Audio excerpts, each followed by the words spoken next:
যাত্রা ফিরতি পথে যাচ্ছে। হ্যাঁ, এই সেই মেলার মাঠ। গতকাল রাত থেকেই আসলে এখানে রান্না বান্না থেকে শুরু করে প্রায় আনুমানিক ধারণা করা যায় কমপক্ষে 2 লক্ষ মানুষ এই দিন প্রতি বছরই উপস্থিত হয়, শুধু এবছর নয়।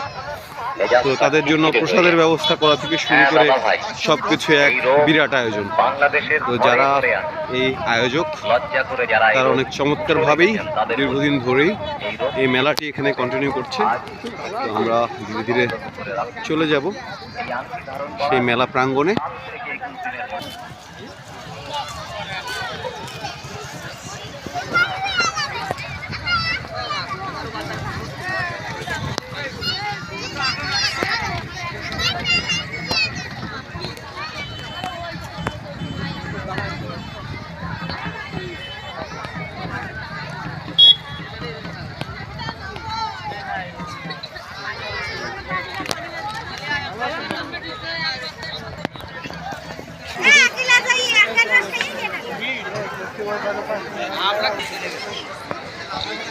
আস্তে আস্তে আমরা এগোচ্ছি সেই মূল মন্দিরের দিকে। যত এগোচ্ছি ততই ভিড়, যদিও এখন চলে যাওয়ার সময়। ঠিক আছে, মেলা গতকাল থেকে শুরু হয়ে এখন সবাই ফিরতি যাত্রা ধরছে। তারপরে এত ভিড় রয়েছে।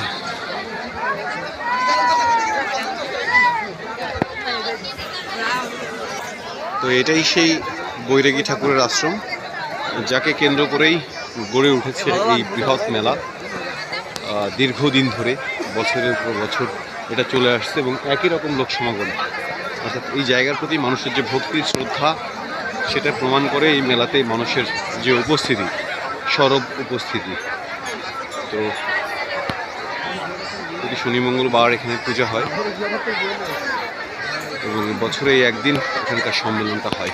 এবং জায়গাটা অনেক জাগ্রত একটা জায়গা, অনেক ঘটনা আছে যার মধ্য দিয়ে এই জায়গাটা, যে বৈরাগী ঠাকুরের আশ্রম যেটা হচ্ছে, এটা এখানে আসলে মানুষের মনের আকাঙ্ক্ষা, মনোবাসনা পূরণ হয়। যে আকাঙ্ক্ষা নিয়ে আসুক, তার আকাঙ্ক্ষা কখনো ব্যর্থ হয় না। এবং আমি এর আগে একবার এসেছিলাম, মনে মনে যে আমি যে আকাঙ্ক্ষাটি করেছিলাম, বলা যায় সেটা পূরণ হয়েছে। তো সময়ের ব্যবধানে আসলে স্রষ্টা কার উপলক্ষে, তাকে কার উসিলায় কোন চাওয়াটা পূরণ করেন একমাত্র তিনিই বলতে পারবেন। এটা হচ্ছে সেই মূল মন্দির, এটা এই সেই বৈরাগী ঠাকুরের আশ্রম। ঠিক আছে, এখানেই সম্মেলন, কীর্তন, গান, নাম সংকীর্তন হয়, অনুষ্ঠান।